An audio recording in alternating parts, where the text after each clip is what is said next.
Пидорасина, блядь. Блядь, пиздец, нахуй, тупые, блядь.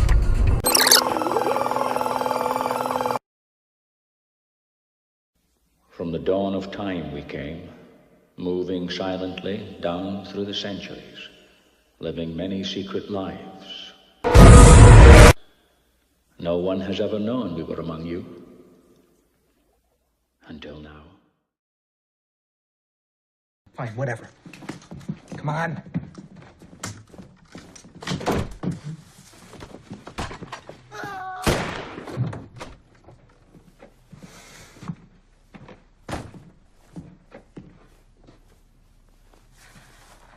Again? I know. Are you telling me that you guys exist? Yes.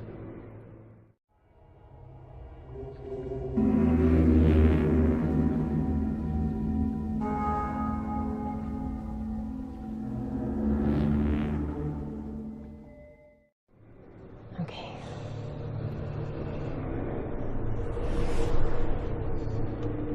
So the Civil War. What was that like? I don't know. I was in China.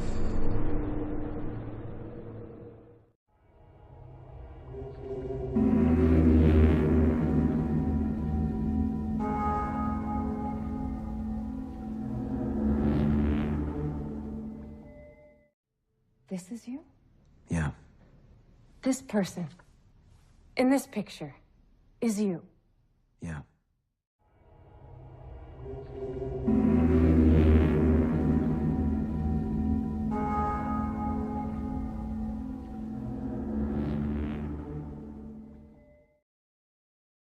This person in this picture is you. I'm in the Bible, if that means anything. I don't believe that. Okay. That doesn't make any sense. I didn't say it would.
Falling is the first thing I feel.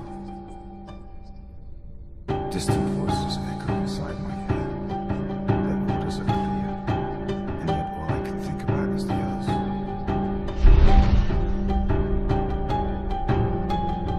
Romeo, Yulia, Amatil, Italy, Raphael, Michael. Each one traveled the same path.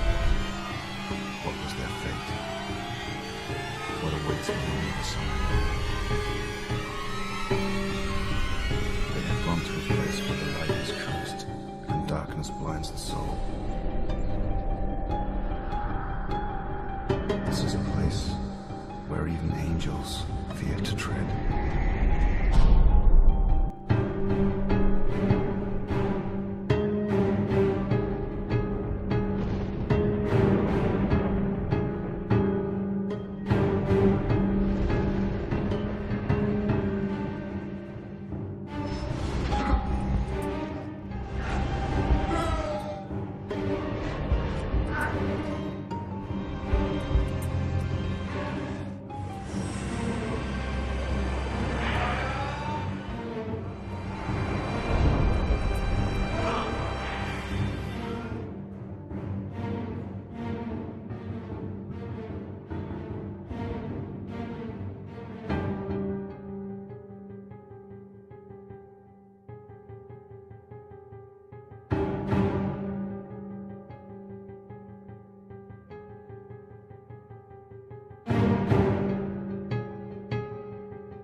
These dust particulates are much heavier than the normal airborne examples, and from experience they can float for around 2 minutes in the air before settling back into the ground. In case of video contamination by them, I always allow a few minutes to get settled in before actually filming. From experience, these elements are easy to spot and disregard. So if these explanations were true, can they be seen by example? Here I am here.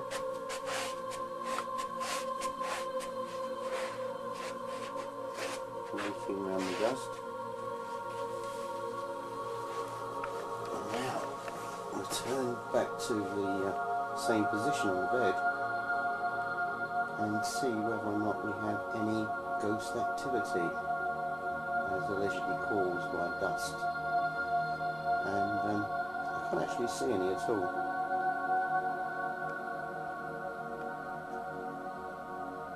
The other point with the videos that I make is that when there is spiritual activity present, generally speaking, it reacts very positively towards my presence.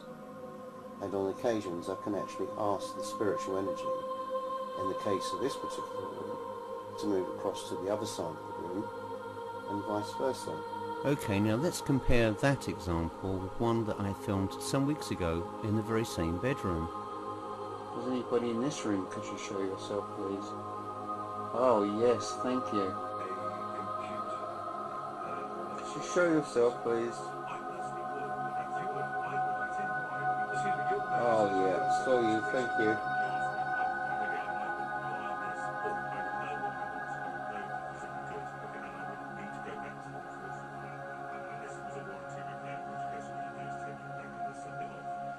Oh excellent, thank you. Could you do that again, please? Oh, yes indeed, thank you. Could you do that to the left, please? The other side of the room. Could you show yourself here, please? Another point worth remembering with regard to the orb phenomenon is that they aren't always orb-shaped. These four examples were filmed in 2 different rooms of the same house and sometimes months or even years apart. But interestingly, they always remain in a similar shape and movement.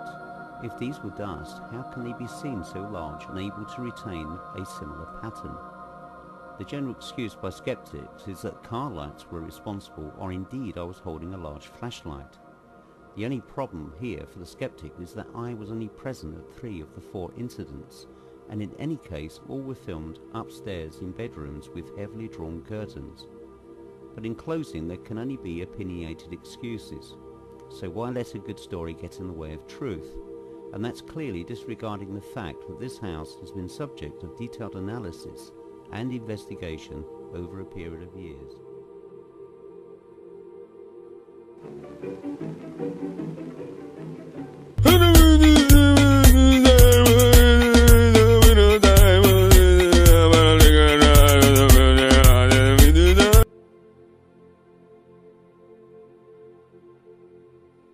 I want to look at some of these sketches, and then I want to look at some of your photographs. Okay. So let's get the sketches out here, and let's take a look at it. Okay. Now this is what I regularly see. This here is what I call the snowflake. It has almost emerald-like qualities. Orb.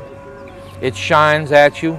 It'll kind of get translucent and fade off into nothing. This is an orb in flight. It's actually a flat orb that when it travels in a certain direction, it folds back into a cone shape. Mm-hmm. This here is an orb that will sometimes come right before you, and it'll flash these moving stripes. These stripes will move, and that will transform into this, and this will transform into that. This is a whirling spiral orb. This here is like a bird-like flying orb, which a lot of people call a fairy. They do look a lot like fairies. This here is a amorphic luminous type that has like a combined face, a bunch of faces all tied into one. I've actually seen this one on a shed, in my friend Steve's backyard. Looks exactly like this. It's very strange. This is what it did. It exploded into this. These bars, I would say, scale-wise, might be 20 feet. We caught many startling anomalies.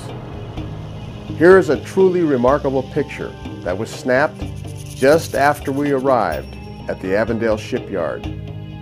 Keep in mind that we had a picture-perfect day with not a cloud in the sky. In fact, the early evening was totally clear, with visibility as far as the eye could see.